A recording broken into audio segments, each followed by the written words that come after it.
Adieu mes chers cons est une étrange comédie. Une comédie où 5 personnes sont convoquées dans une forêt par une lettre anonyme.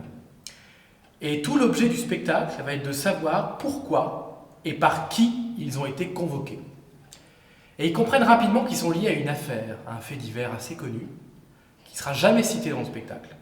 Donc c'est aussi un jeu qu'on installe avec le spectateur et la spectatrice pour pouvoir aussi enquêter dans la salle, pour comprendre de quelle affaire on parle.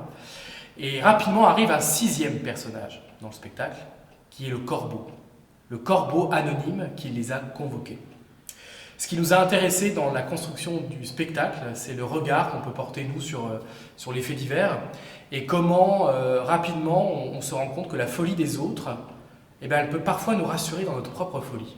Dans quelle mesure nous sommes nous aussi les badauds qu'on peut croiser sur la route quand il y a un accident, le badaud à sa fenêtre quand les pompiers sont en bas de chez soi, quel regard on porte sur l'autre et dans quelle mesure en fait les crimes des uns et des autres sont peut-être les crimes qui sont au fond de nous quelque part.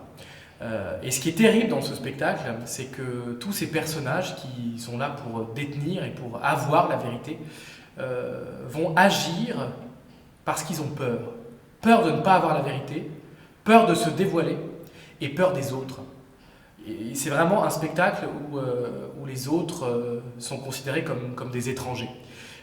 Si bien que ce 6e corbeau, qui veut vraiment avoir la vérité, et c'est pour ça qu'il a convoqué ces personnes dans cette forêt, va utiliser tous les artifices du théâtre qui sont à sa disposition, entre la lumière, le son, les décors, les costumes, pour les effrayer et pour leur faire dire la vérité. Et évidemment, personne ne dira jamais la vérité.